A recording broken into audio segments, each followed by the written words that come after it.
Hey everyone, it's Thudson Gaming here.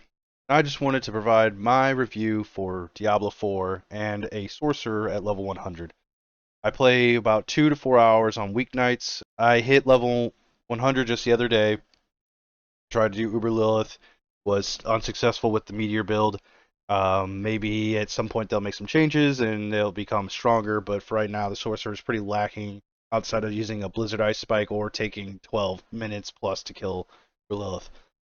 I wanted to go through my things I enjoyed about the game and some issues I've been running into as well, or issues slash fixes I have for the game. To go over the good, I have a list of things that I would like to go over.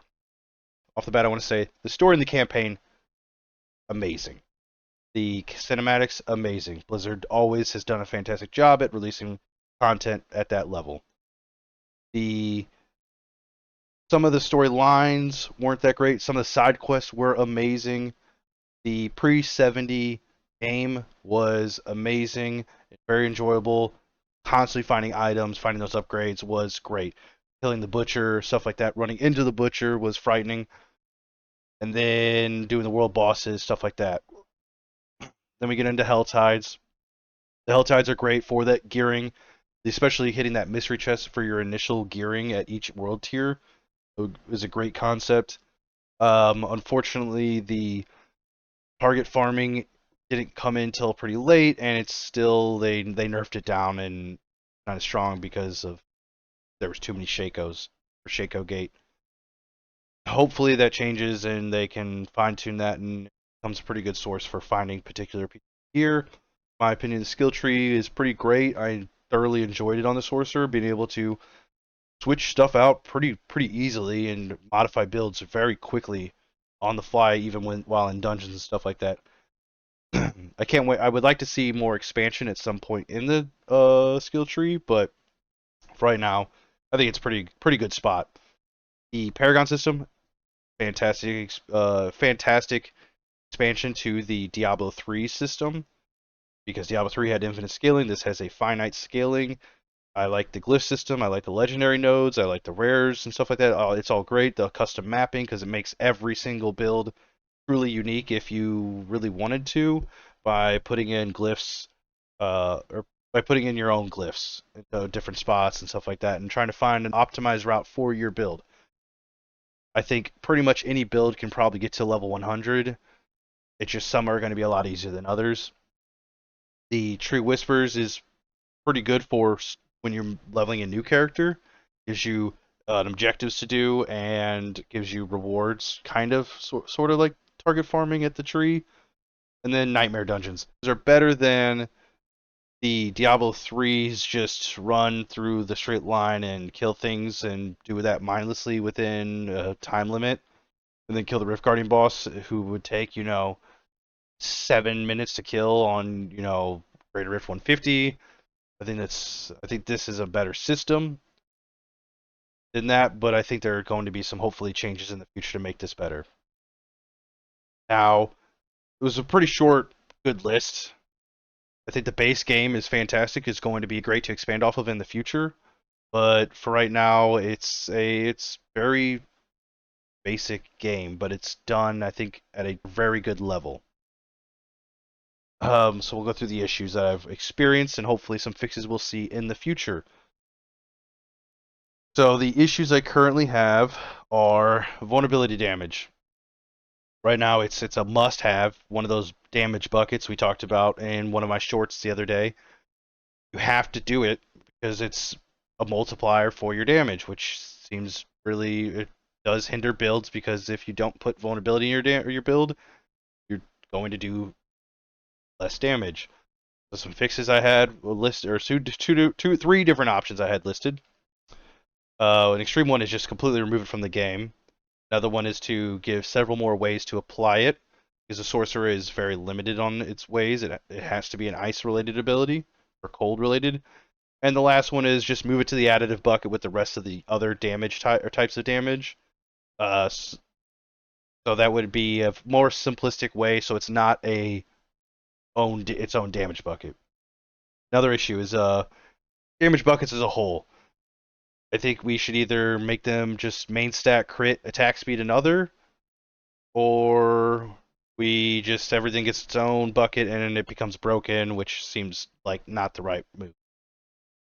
The issue with the sorcerer being able to only apply forward vulnerability, which requires you to take a cold skill, which means you can't play a pure fire build, can't play a pure lightning build.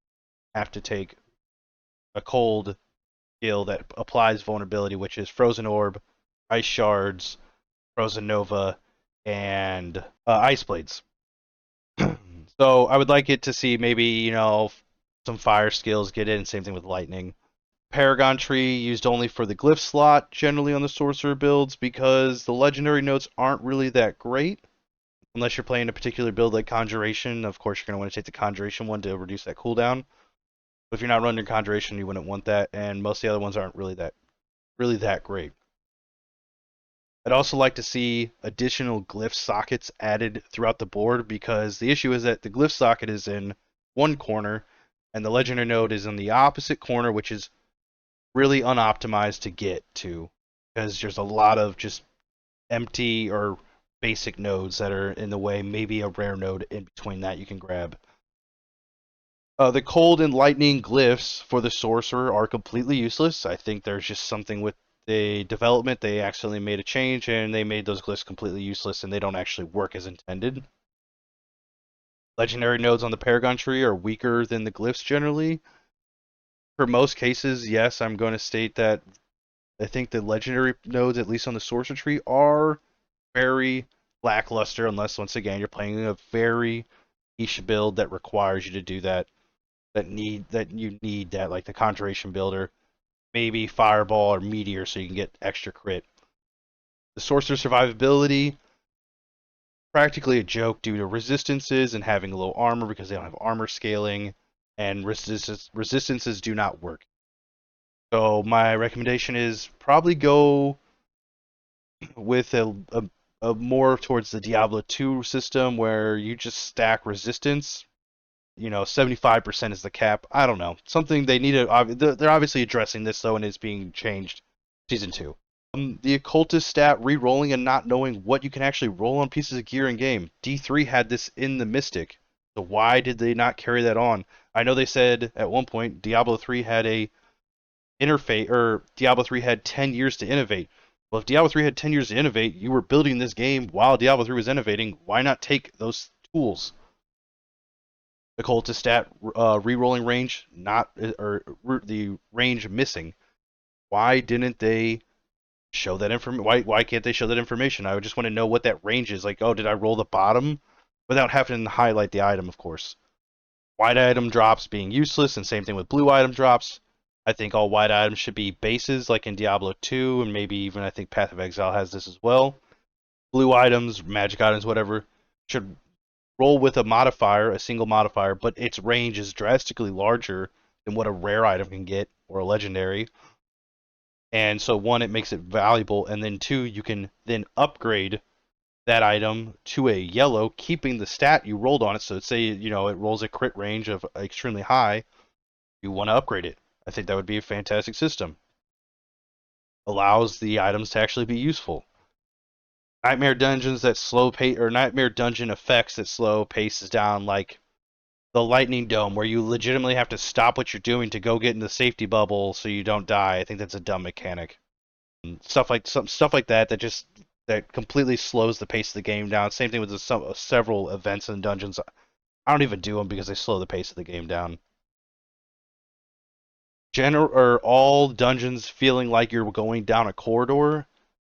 I feel like it would be great if some of these dungeons were just open floor plan with pillars and stuff for obstacles, but not like I'm always walking down a pathway. It just seems ridiculous. They want this game to be an open world, and but the dungeons are all dungeons. We just make some of them open world areas, especially if it's an open outside app map. 100% completion on dungeons. These like the animus jars and killing all mobs, stuff like that, really obnoxious. It encourages backtracking a lot of the times because you end up going down two path. You have to pick a fork in a path, and you end up picking the wrong way.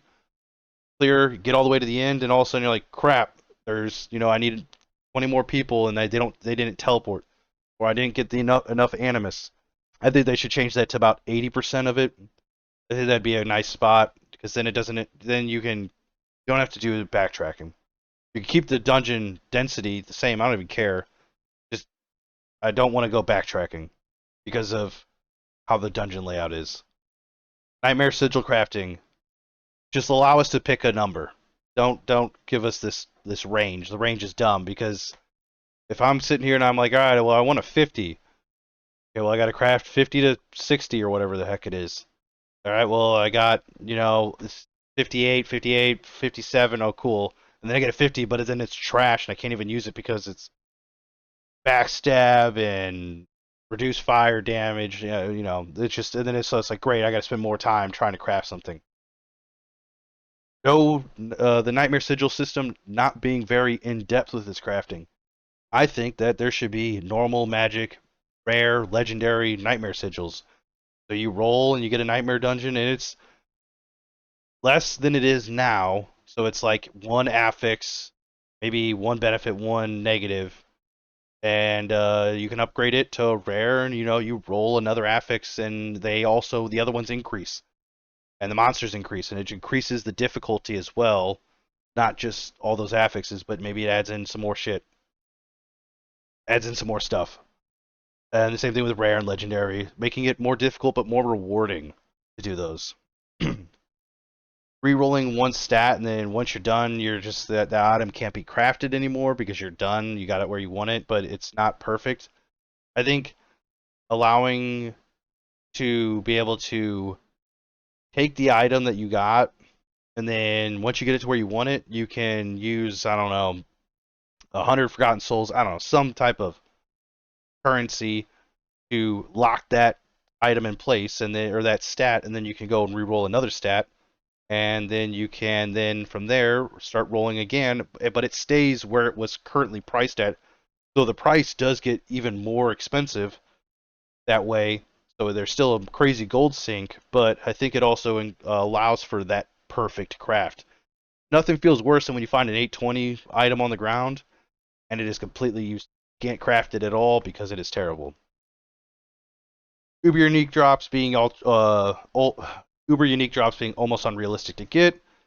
Bring the drop rate down. Enable trading. Increase target farming. These are all different solutions. Without trading, it's completely useless to have them at that high of a drop rate. With trading, you can keep them high, still probably unrealistic to have them this high, but it allows at least people to trade them because then I could potentially see a Shaco. Chances of me ever seeing one, probably, I don't know, in 10 years maybe. And then also just increasing that target farm. And we'll address some ideas for target farming later, or actually right after this one. So, why can I only fight Uber Boss Lilith? Why can't I fight Andariel, Duriel, Elias? I want to fight all these bosses from the previous, not the previous game, from the earlier acts in the game. I want to fight all these people. I want to fight all these guys. I want to, I don't see why not. Why do we only one and done them? I'll never fight Duriel or Andariel again unless you force me to do that. Or give me a reason to go back and do the campaign. I guess if I want to relive it again. Vendors being extremely far away from the waypoint. I think they should ideally, once you finish the campaign, they should have unlocked the Haradrim hideout as like a town hub, the main town hub that all the people went to. Because then you'd be able to see people. One, it'd probably encourage trading more because you'd probably see more people there at that point, and you'd be in the local chat. And two, you could probably put a vendor or all the vendors somewhat closer because right now you go to a waypoint, you have to spend, extra 30 seconds to a minute traveling to a vendor and then going to where you need to, and it's just waste of time. The game seems like it's designed to slow you down as much as possible. Trading doesn't exist in the game. Add a trade channel. Just why don't we have it? We've had it in other games. Game filter slash group finder. Diablo 3 had this. Now why don't we have something like this? Simple enough. Forcing to farm Hell Tides for Forgotten Souls. I think every time you complete a nightmare dungeon, it should drop a single forgotten soul. And then what this does is that it makes it still Hell Tides is the fastest way to farm Forgotten Souls. So if you need a bunch of them quickly, you do that. But you can at least gradually over time get Forgotten Soul. Gems being completely useless once you get all the royal ones you need. They they don't sell for anything, so either increase the value to the vendor, or when we do some type of crafting, which we don't have, allow the gems to be used in crafting. I mean, you did in Diablo 2 at least, and in Diablo 3. Item level requirement on gear makes it difficult to give to an alt or to trade. Move item level from gear, or at least set like if you find it in World Tier 4, it's base level 7. If you find it in World Tier 3, and it's base level 50, and that would be a lot simpler of a solution. Or set the item level based off the item power of the gear, which I prefer not to do that, but would be a better solution, I think. Then that means an 820 item power that drops is level 90, or, should be like level 95 and higher or something. If you find an item between level 60 or an ancestral, whatever, it could be potentially an 820 drop with perfect rolls, and you will never need to worry about finding that piece of gear again. So then you lose that dopamine rush of ever trying to need to find a replacement for that piece of gear unless you're switching builds completely. So I think item power should be tied closer to character level so that somebody can't find an 820 at level 60. And also that an level 100 isn't finding level 720 pieces because they're generally not worth it. Obviously, weapons are the main targets in anything if you're stacking health, or things that need health and things that need thorns also rely off item power. No loot filter. So having to search every single piece of gear, slowing the game down because you have to read. You have to go, all right, well, does helmet have cooldown reduction? No? Okay, well, then I don't even want to look at it. Well, I prefer to never even see it even show up on the map if it doesn't have cooldown reduction on it. World boss notifications.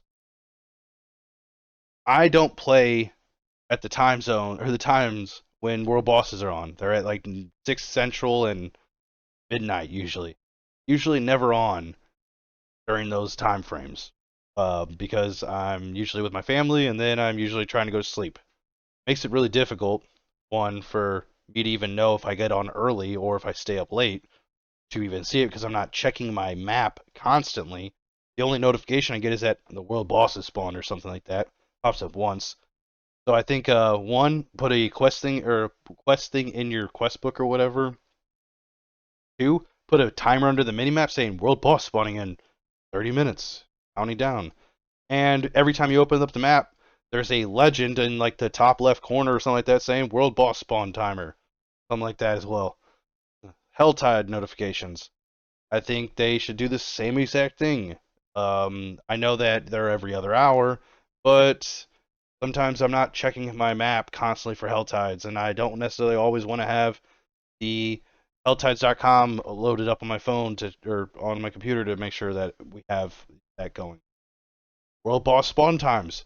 Why are they every 6 hours? For people that are in Central America or Central Time Zone, they're probably almost never getting it if they're same schedule as me, where they usually log on between 7 and 8, and they usually are off by 11 o'clock usually every night. Uh, these are a lot of the issues I've experienced. Obviously, and then another one, stash space, but that one's being hopefully addressed at some point. I all know.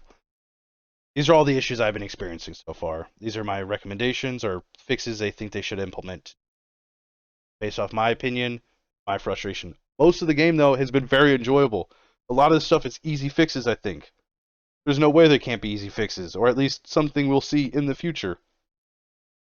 So, this is my review. I think the game is fantastic. I think it's going to be a great game in the future. I'm still going to play it. I'm going to enjoy it because I have been enjoying it. I'm going to try out. I don't even know what class yet for season one. I'm going to wait for the patch notes. I'm going to drop a patch note review as well on hopefully Tuesday night. Depends. I got to work and then whatnot. But Other than that, I think that this game has great potential, and I can't wait to play some more. And I hope to see this game innovate for the next 10 plus years, just like Diablo 3. Say, everyone, thank you. Enjoy your day. Have a great evening. Peace.